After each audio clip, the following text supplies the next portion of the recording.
Բարի եւ օրհնյալ առավոտ, սիրելի հարազատներս։ Շնորհակալ ենք Հայր Աստված այս լուսաբացի համար։ Շնորհակալ ենք Տեր խոսքդ կիսելու, խոսքովդ ապրելու, խոսքիդ հնազանդվելու հնարավորության համար։ Տեր, քանդի կապանքները մեր մտքերի վրայից, մեր սրտերի վրայից, որ ամբողջությամբ լիովին նվիրված քեզ, հաստատուն քո մեջ, Քրիստոսի մեջ, քայլենք այս կյանքում։ Հիսուսի անունով աղոթեցի։ Ամեն։ Հիմա եկեք անդրադառնանք Թոմաս Ջոնսոնի «Կռապաշտությունը դարերի մեղքը» գրքի ընթերցանության ու մեկնաբանության շարունակությանը։ Մենք 2-3 օր խոսում ենք կռապաշտության պրոցեսի 7 փուլերի մասին, իսկ այսօր մենք ամփոփելու ենք այդ ամենը եւ նորից քննելու ենք հարցեր, ինքնակնություն ենք անցկացնելու, որպեսզի դա ավելի խորը նստի մեր մեջ եւ հասկանանք։ Նախկին դասերը քաջալերում եմ, որ լսեք եւ ոչ միայն լսեք, այլ նաեւ կիսեք, խնդրում եմ։ Մենք բոլորս նման գիտության կարիք ունենք, որպեսզի մեր ցանկությունները համապատասխանեցնենք Աստծուն, որ կռապաշտության մեջ չընկնենք, որն էլ իր հերթին մահ չբերի մեր կյանք։ Եվ մենք խոսեցինք նաև մահի տարբեր տեսակների մասին։ Ուրեմն այդ դասը կռապաշտության պրոցեսը ուսումնասիրեց կռապաշտության 7 փուլերը, ցույց տալով, թե ինչպես սովորական ցանկությունները կարող են վերածվել կուռքերի, որոնք կառավարում են մեր սրտերը։ Օգտագործվեց Հակոբոսի նկարագրած գործընթացը այս դասը բացատրելու համար, թե ինչպես է զարգանում կռապաշտությունը ուժեղ ցանկություններից մինչև հարաբերությունների խզում, հոգևոր հեռացում Աստծուց, հավատքից եւ ի վերջո բերում մահվան տարբեր ձևերի։ Այս գործընթացը, այս պրոցեսը հասկանալը կարող է օգնել մեզ ճանաչել եւ հաղթահարել կռապաշտությունը մեր կյանքում, նախքան այն կհասնի վտանգավոր մակարդակի ու վնասակար հետևանքների կհանգեցնի մեր կյանքում ու նաեւ նրանց կյանքում, ում մենք կուռք ենք դարձրել։ Այս դասի նպատակն էր հասկանալ կռապաշտության 7 փուլերը եւ ինչպես է յուրաքանչյուր փուլը նպաստում մեր ստրկությանը եւ այն վնասներին, որ գալիս է մեր կյանքը։ Բացահայտել կռապաշտության փուլերում առկա նախազգուշացնող նշանները, ինչպիսիք են ցանկասիրությունը, տրփանքը, պահանջը, ակնկալիքը, որոնք կարող են հանգեցնել վնասակար վարքագծի։ Եվ ճանաչել, հասկանալ կռապաշտության կործանարար հետևանքները եւ գործնական քայլեր ձեռնարկել ցանկությունները համապատասխանեցնելու ճշմարիտ Աստծուն երկրպագության հետ։ Այսինքն քայլեր ձեռնարկել երկրպագելու Աստծուն, այլ ոչ թե մեր ցանկություններին։ Իսկ հիմա քննենք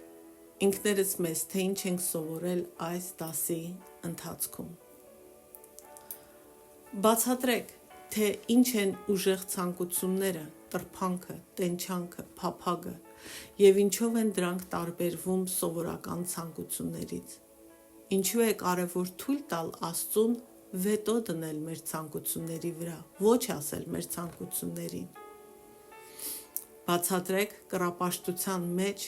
որոշման եւ պահանջի դերը։ Նկարագրեք, թե ինչպես են որոշումներն ու պահանջները ցանկությունները վերածում կուռքերի։ Ինչպես է ցանկությունից չհրաժարվելը ցույց տալիս Աստծո հանդեպ մեր վստահության բացակայությունը։ Նկարագրեք ակնկալիքի եւ հիասթափության պրոցեսը։ Ինչ է պատահում, երբ կուռքը չի արդարացնում մեր սպասելիքները։ Բացատրեք հիասթափության փուլը եւ ինչպես է այն ազդում ուրիշների հետ մեր հարաբերությունների վրա։ Բացատրեք պատժի փուլը։ Պատժի փուլում ինչ մեթոդներ են հաճախ օգտագործվում կուռքերին կառավարելու կամ չարաշահելու համար։ թվարկեք որոշ ընդհանուր վարքագիծ, որը կարող է հայտնվել մարդու մեջ այս փուլում։ Որոնք են մահվան 4 տեսակները, որ կռապաշտությունը կարող է բերել մարդու կյանք։ Տվեք յուրաքանչյուրի համառոտ նկարագրությունը։ Եվ ինչպես միշտ հեղինակը բերում է կյանքից վերցրած մի սցենար, մի օրինակ, այստեղ հերոսը Սառան է, որը նույնպես հավատացյալ է։ Որտեղ մենք խոսում ենք այն կռապաշտության մասին, որ մենք ենք ընկնում որպես հավատացյալ մարդիկ, որից պետք է զգույշ լինենք։ Սա իհարկե վերաբերում է ամեն մարդու, բայց գիրքը ուղղված է հավատացյալներին, դրա համար էլ հերոսուհին այս օրինակի հավատացյալ է։ Սառան իր կարիերայում ձգտում էր հաջողության և պաշտոնի առաջընթացի, հավատալով, որ ֆինանսական ապահովությունը իրեն խաղաղություն և բավարարվածություն կտա։ Նա աշխատում է անխոնջ և ակնկալում է, որ աշխատանքն ապահովելու է իր բոլոր կարիքները, ապահովելու է այն ամենը, ինչ իրեն պետք է։ Այնուամենայնիվ, երբ Սառան առաջադիմում է իր կարիերայում, նա դառնում է ավելի ու ավելի դժգոհ, նրա մեջ չկա այդ բավարարվածությունը, խաղաղությունը, որն ուզում էր, ու իր մեջ կա հիասթափության զգացողությունը, որ իր ձեռքբերումները չեն բերում նրա ուզած խաղաղության ու բավարարվածության զգացումը։ Նա հաճախ թափում է իր վրդովմունքը իր գործընկերների վրա և զայրույթ է զգում իր աշխատանքի նկատմամբ։ Հիմա, ելնելով կռապաշտության գործընթացից, կռապաշտության որ փուլում է Սառան գտնվում և ինչպես է նրա կարիերան կուռք դարձել Սառայի համար։ Ինչ քայլեր կարող էր ձեռնարկել Սառան, որպեսզի իր ցանկությունները վերադասավորի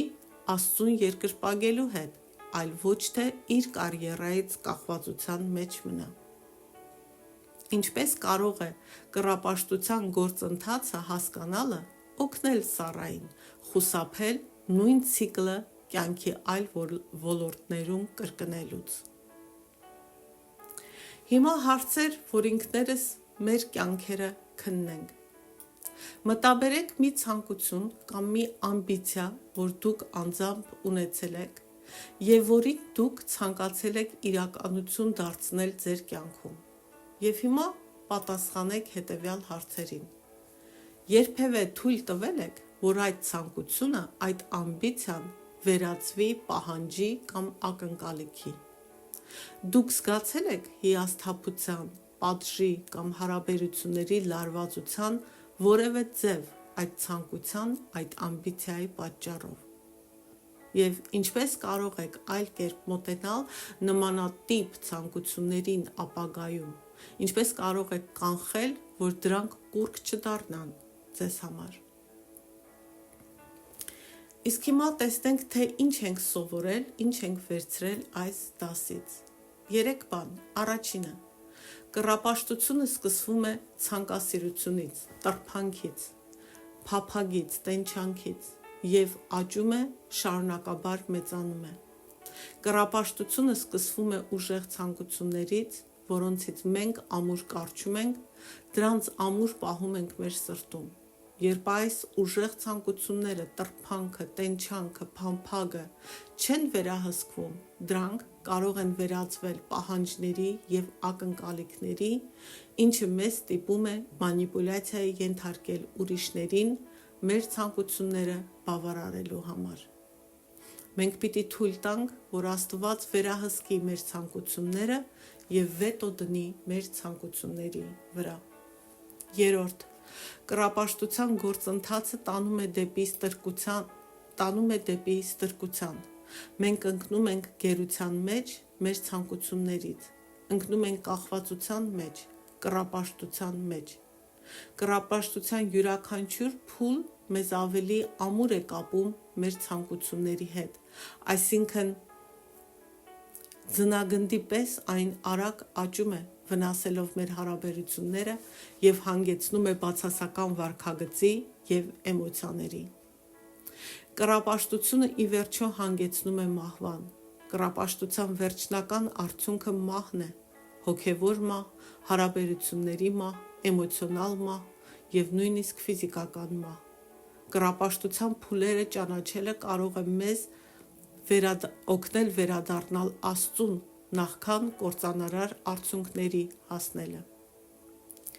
Եվ վերջապես ավելի խորը հասկանալու համար այս ամենը մտապահեք Հակոբոս նամակի 1-14-15 խոսքերը, որպեսզի հասկանաք, թե ինչպես են ցանկությունները, երբ դրանք չեն վերահսկվում, հանգեցնում մեղքի և ի վերջո մահվան։ Յուրաքանչյուրը փորձվում է իր իսկ ցանկությունից հրապուրվելով ու խաբվելով, այնուհետև ցանկությունը հղանալով մեղք է ծնում, իսկ մեղքը հասունանալով ծնում է մահ։ Մտածեք Մատթեոս 6-րդ հատվածի մասին, հասկանալու Աստծուն ծառայելու և կուռքերին ծառայելու հակամարտությունը, հիշելով, որ մենք չենք կարող ծառայել երկու տիրոջ։ Հիսուսն ասաց. ոչ ոք չի կարող երկու տիրոջ ծառայել, որովհետև կամ մեկին կատի և մյուսին կսիրի, կամ մեկին կմեծարի և մյուսին կարհամարի։ Չեք կարող ծառայել և Աստծուն, և մամոնային։ Մամոնան այստեղ հարստությունն է, նաև ցանկացած ցանկություն, որ Աստված ենք դարձնում։ Եվ նշեք ձեր սրտում առկա ցանկությունների մասին և աղոթեք խորաթափանցության իմաստության համար, որ Աստված զննի ձեր ցանկությունները այդ։ Տվեք Աստծուն այդ իրավունքը, որ նա վետո դնի այն ցանկությունների վրա, եթե անհրաժեշտ է, որ ցանկությունները համապատասխանեն Աստծո կամքին ու ցանկություններին, որ դուք կամքի ուժ ունենաք արմատախիլ անելու այն ցանկությունները, որ չեն համապատասխանում Աստծո ցանկություններին ու կամքին, որ չընկնեք կռապաշտության մեջ, որ երկրպագեք Աստծուն և ոչ թե ձեր ցանկություններին։ Հիմա եկեք աղոթենք։ Հայր Աստված, Տեր, ես այսօր գալիս եմ քո առջև Հիսուս Քրիստոսի անունով ու խնդրում եմ ինձ իմաստություն տաս ու առաջնորդես ինձ, որ իմ ցանկությունները քո կամքին համապատասխանեցնեմ, որ ես քեզ երկրպագեմ, քեզ ծառայեմ և ոչ թե իմ ցանկություններին։ Ես խոստովանում եմ, Տեր, որ հնարավոր է, որ ես կուռքեր ունեմ իմ կյանքում, լինի դա իմ ունեցվածքը, աշխատանքը, իմ հարաբերությունները, իմ ցանկությունները, իմ երեխաները, որոնք ես քեզանից առավել եմ դասել։ Օգնիր ինձ տեսնելու, թե ինչ բաներ և ում եմ ես քեզնից առավել արժևորել ու կարևոր համարել։ Ցույց տուր, Տեր, և օգնիր ինձ ազատվել դրանց վերահսկողությունից։ Սխալ հարաբերությունները շտկել քո խոսքով, քեզանով։ Տուր ինձ զորություն դիմադրելու գայթակղությանը և ընտրելու քո ճանապարհը և ոչ թե իմ ճանապարհը,